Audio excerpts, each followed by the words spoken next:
Ladies and gentlemen, please welcome American TV and film actress and UN Women's Advocate for Political Participation and Leadership, Meghan Markle.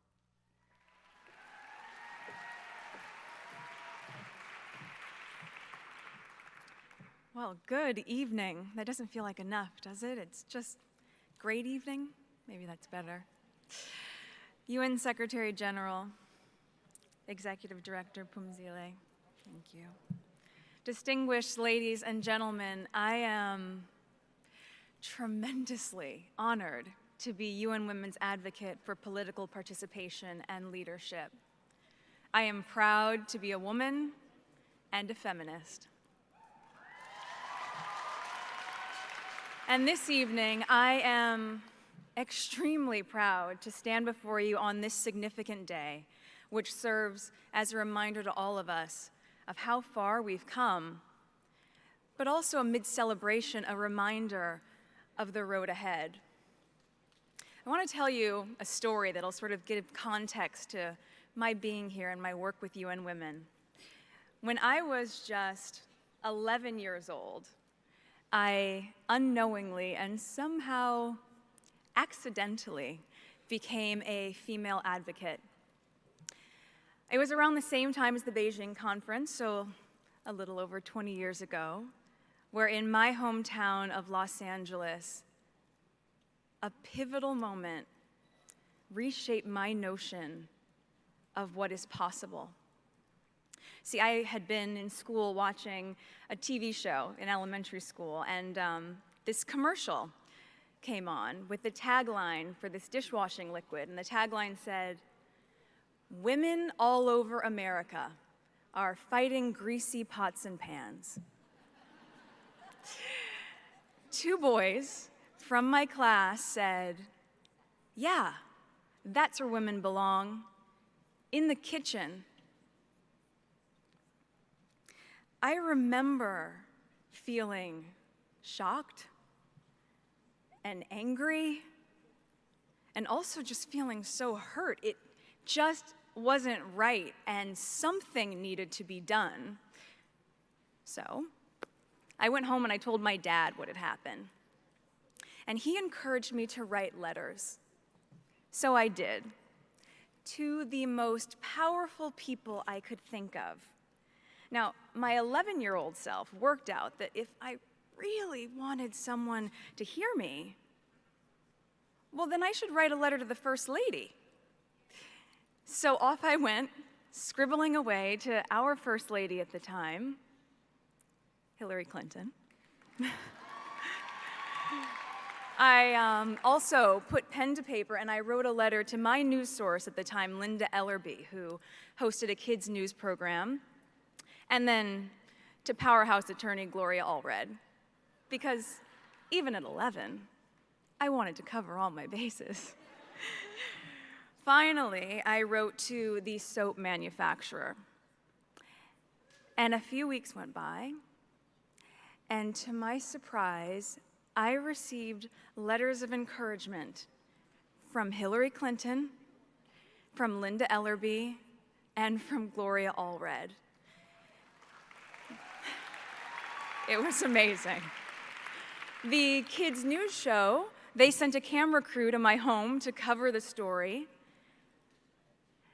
And it was roughly a month later when the soap manufacturer, Procter & Gamble, changed the commercial for their Ivory Clear dishwashing liquid.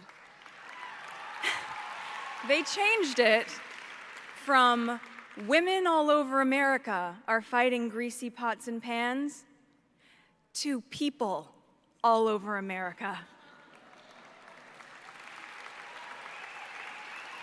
It was at that moment that I realized the magnitude of my actions. At the age of 11, I had created my small level of impact by standing up for equality. Now, equality means that President Paul Kagame of Rwanda, whose country I recently visited as part of my learning mission with UN Women, it means that he is equal to the little girl at the Gihembe refugee camp who is dreaming about being president one day. Equality means that UN Secretary General Ban Ki-moon is equal to the young intern at the UN who is dreaming about shaking his hand. It means that a wife is equal to her husband, a sister to her brother. Not better, not worse. They are equal. UN Women, as you guys know, has defined the year 2030 as the expiration date for gender inequality. And here's what's staggering. The studies show that at the current rate, the elimination of gender inequality won't be possible until 2095. That's another 80 years from now. And when it comes to women's political participation and leadership, the percentage of female parliamentarians globally has only increased by 11% since 1995. 11%? In 20 years? Come on. This has to change. Women make up more than half of the world's population and potential. So it is neither just nor practical for their voices, for our voices, to go unheard at the highest levels of decision making. The way that we change that, in my opinion, is to mobilize girls and women to see their value as leaders and to support them in these efforts. To have leaders, such as President Kagame of Rwanda, continue to be a role model of a country which has a parliamentary system comprised of 64% female leaders. I mean, it's the highest of any government in the world, and it's unbelievable.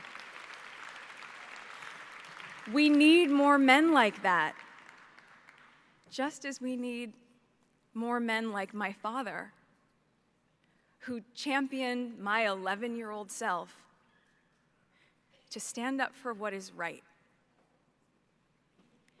In doing this, we remind girls that their small voices are in fact not small at all, and that they can affect change.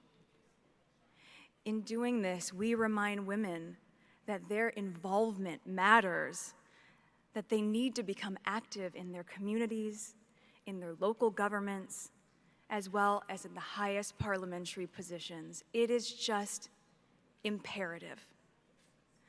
Women need a seat at the table. They need an invitation to be seated there.